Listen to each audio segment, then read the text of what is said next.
If there is one man that Uhuru Kenyatta can use to make William Ruto a one-term president in 2027, if Kenyans can decide to rally behind him, then it is none other than Dr. Fred Matiang'i. I know you are wondering why I have mentioned the name of Uhuru Muigai Kenyatta. I will explain my argument later in this video.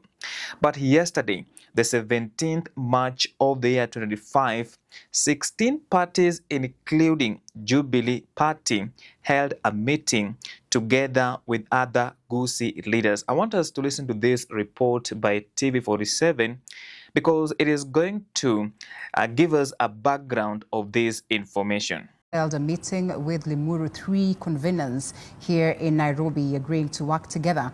16 parties, including Jubilee Party and the Taifa Democratic Coalition, were represented in the meeting, and this comes after the Jubilee Party endorsed former Interior Cabinet Secretary Fred Matiang'i for presidency in the 2027 polls.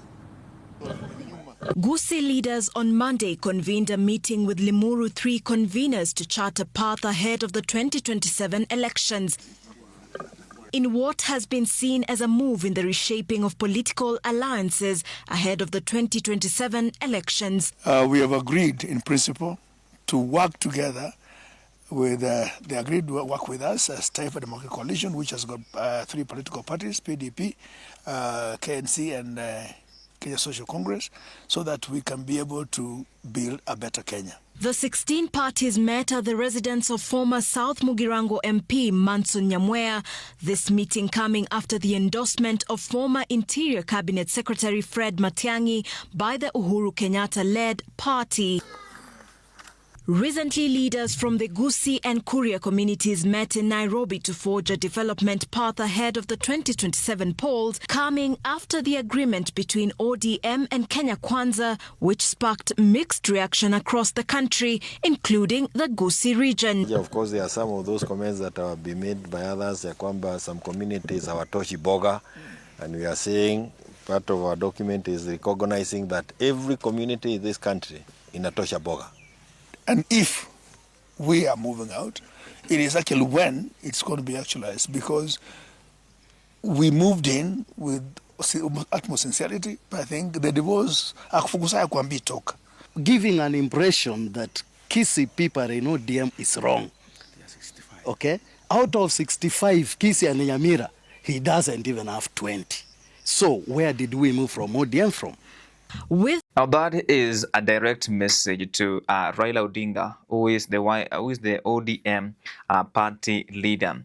Now, before we proceed, in case this is your first time on the Sport Check YouTube channel, kindly support us by subscribing and turning on the notifications bell. We are on a mission to 7,000 subscribers before the end of this month. And if you are a returning subscriber, thank you so much for supporting this YouTube channel. Now, I told you that I will explain why I mentioned the name of Uhuru Muigai Kenyatta, the 4th president of the Republic of Kenya. Let me tell you something.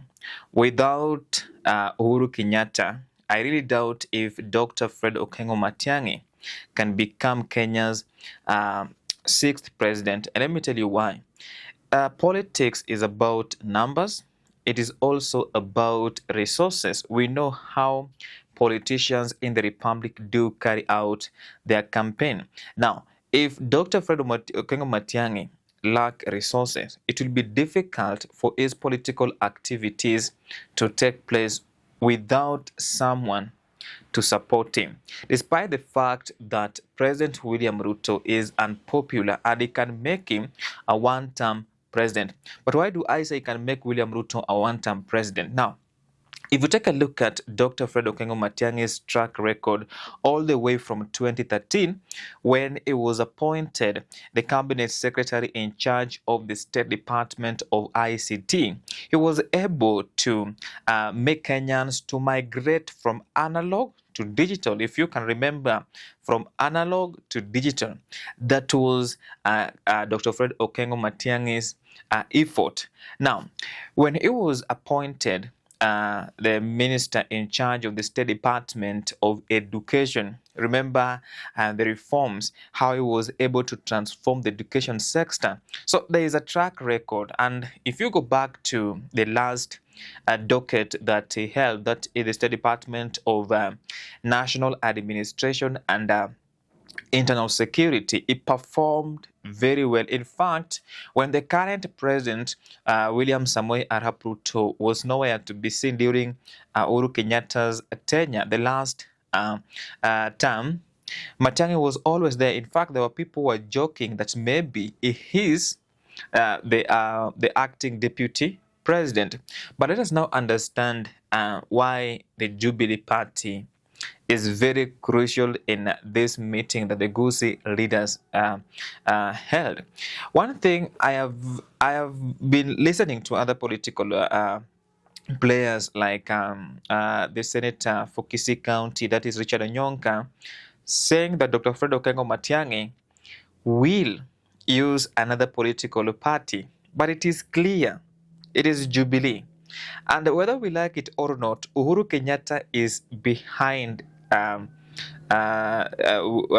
Fred Matiang'i's presidential ambitions in 2027, and William Ruto must be worried, not because Dr. Fred Matiang'i is an angel. No, it is because he has not fulfilled the promises he made. And the man who is behind Dr. Fred Matiang'i knows his moves. And don't forget Rigathi Gachagua, the former deputy president. He also understands how the current president do operate.